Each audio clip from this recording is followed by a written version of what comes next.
মা বিপত্তারিণী দেবীর ব্রত মাহাত্ম্য। দেবী দুর্গা মাতার 108 অবতারের এক অবতার হলেন মা বিপত্তারিণী। তিনি দেবী সংকট নাশিনী নামেও পরিচিতা। মা বিপত্তারিণী ভক্তদের যে কোনো বিপদ থেকে রক্ষা করেন। হিন্দু সমাজের এক অবিচ্ছেদ্য অংশ হল মা বিপত্তারিণী পূজা।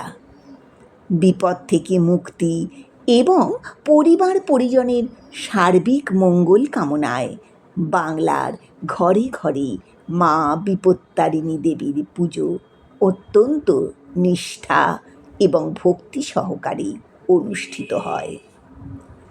আষাঢ় মাসের শুক্লপক্ষের রথযাত্রা এবং উল্টো রথের মধ্যে অর্থাৎ তৃতীয়া থেকে নবমী তিথির মধ্যে শনিবার এবং মঙ্গলবার মা বিপত্তারিণী দেবীর বাৎসরিক পুজো অনুষ্ঠিত হয়।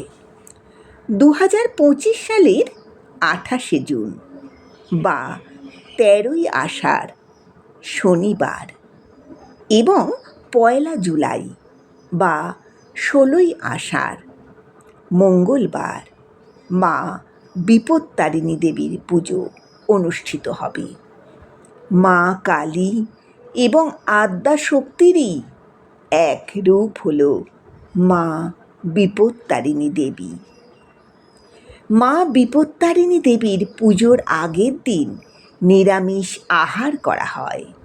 পুজোর দিন মাকে 12 মাসে 12টা ফল এবং সংসারের সব ঝামেলা নিয়ে একটি ফল, মোট 13টি ফল, ফুল, জল এবং মিষ্টি নিবেদন করা হয়। এরপর ব্রত কথা শোনা হয় এবং অঞ্জলি দেওয়া হয়। মায়ের পুজো মূর্তি, পট বা ছবির সামনে নিজেরাই করা যেতে পারে। লাল সুতোর তৈরি ডুরি মাকে নিবেদন করে হাতে বাঁধা হয়।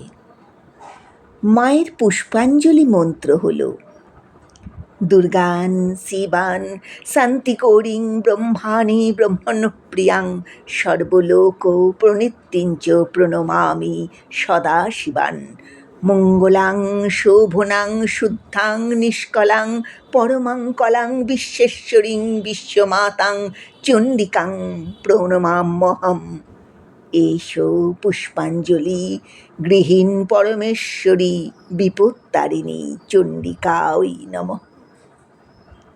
পুজোর শেষে ব্রত কথা পাঠ করা হয় এবং শোনা হয়।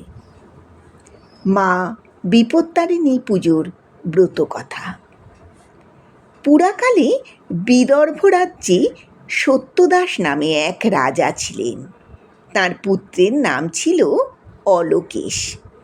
একবার অলোকেশ হরিণ শিকার করতে করতে ভুলবশত পাশের রাজ্য অবন্তিপুরের মৃগয়া ক্ষেত্রে প্রবেশ করে এক হরিণ শিকার করেছিল।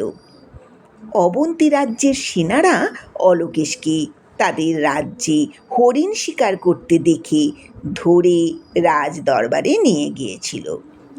অবন্তিপুরের রাজা চক্রধর সমস্ত ঘটনা শুনে অলোকেশকে বন্দি করার আদেশ দিয়েছিলেন। রাজপুত্রের বন্দি হওয়ার খবর পেয়ে বিদর্ভের রাজা সত্যদাস অবন্তী রাজের দরবারে গিয়ে পৌঁছালেন, কিন্তু অবন্তীরাজ তাঁকেও বন্দি করলেন।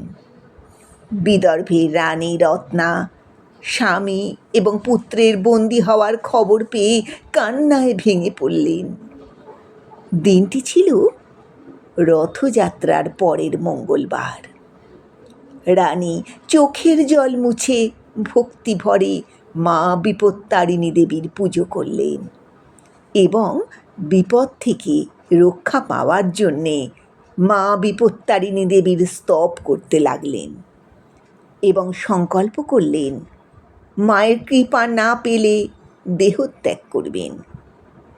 সেই রাতেই মা বিপত্তারিণী দেবী অবন্তীরাজ চক্রধরকে স্বপ্নে দেখা দিয়ে বললেন, তুমি আমার ভক্তদের বন্দি করে রেখেছ, আমি খুবই কষ্ট পাচ্ছি, তুমি এক্ষুনি তাদের মুক্তি দাও।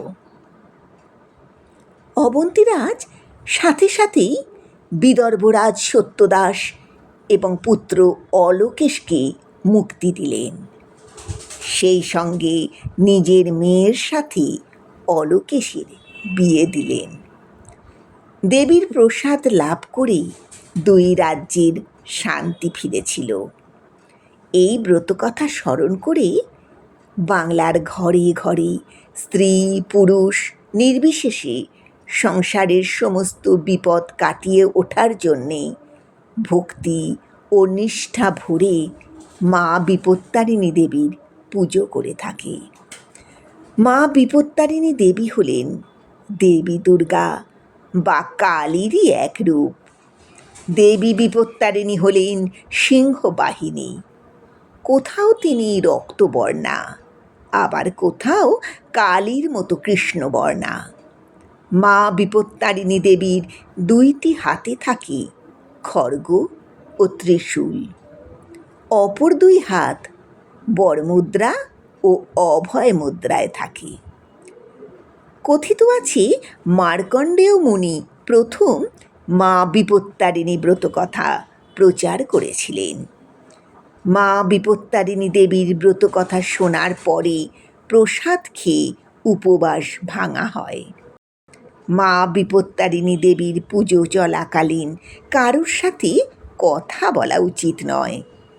এই দিন কাউকে অপমান করা বা কাউকে কটূক্তি করা উচিত নয়। মা বিপত্তারিণী দেবী সকল ভক্তকে আশীর্বাদ করেন এবং পরিবারকে সমস্ত ঝামেলা থেকে রক্ষা করেন।